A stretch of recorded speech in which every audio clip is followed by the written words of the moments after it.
जनवरी की वो सर्द रात और दिन जो अचानक याद आ गया। मैं कुरुक्षेत्र से अमृतसर दोस्त के किसी काम से जा रहा था।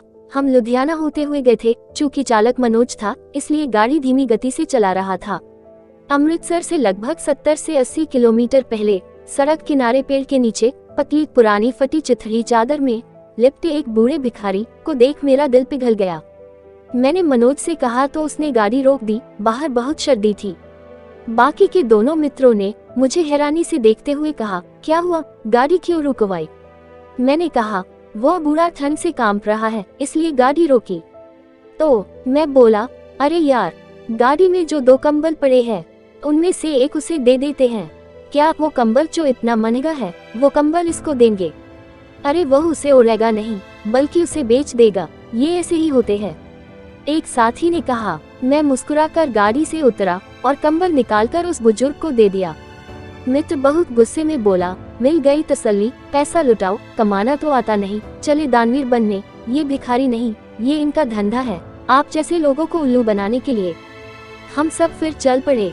अगले दिन भी बड़े गजब की ठंड थी। हम सब वापस कल उसी रास्ते से आ रहे थे। अचानक राहुल ने कहा, आगे चलिए, एक बार देखे उस रात वाले बूढ़े का क्या हाल है। वो शायद पहले ही सोच रहे थे, मुझे एहसास कराने के लिए। मनोज ने गाड़ी रोकी और जब देखा तो बूढ़ा भिखारी वही था, मगर उसके पास वह कंबल नहीं था। वह अपनी वही पुरानी चादर ओढ़े लेटा था। अब तीनों मित्रों ने आंखें बड़ी करते हुए कहा, देखा, हमने कहा था कि वो कंबल उसे मत दो, इसने जरूर बेच दिया होगा। अब हम सभी कार से उतरकर उस बूढ़े के पास गए। एक मित्र ने पूछा, क्यों बाबा, कल रात वाला कंबल कहाँ है? बेचकर नशे का सामान ले आए क्या? बुजुर्ग ने हाथ से इशारा किया जहाँ थोड़ी दूरी पर एक बूढ़ी औरत लेटी हुई थी, जिसने वही कंबल ओढ़ा हुआ था। बुजुर्ग बोला, बेटा, वह औरत पैरों से विकलांग है और उसके कपड़े भी कहीं कहीं से फटे हुए हैं।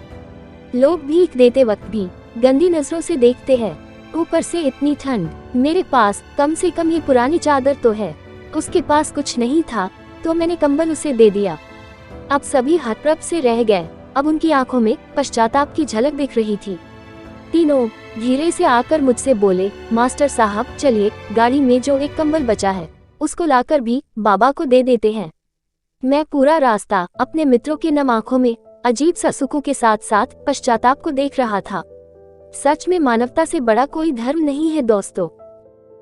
अगर ये स्टोरी आपको पसंद आई हो तो लाइक, शेयर और कमेंट करें और ऐसी इंटरेस्टिंग स्टोरी सुनने के लिए चैनल सब्सक्राइब करें। धन्यवाद।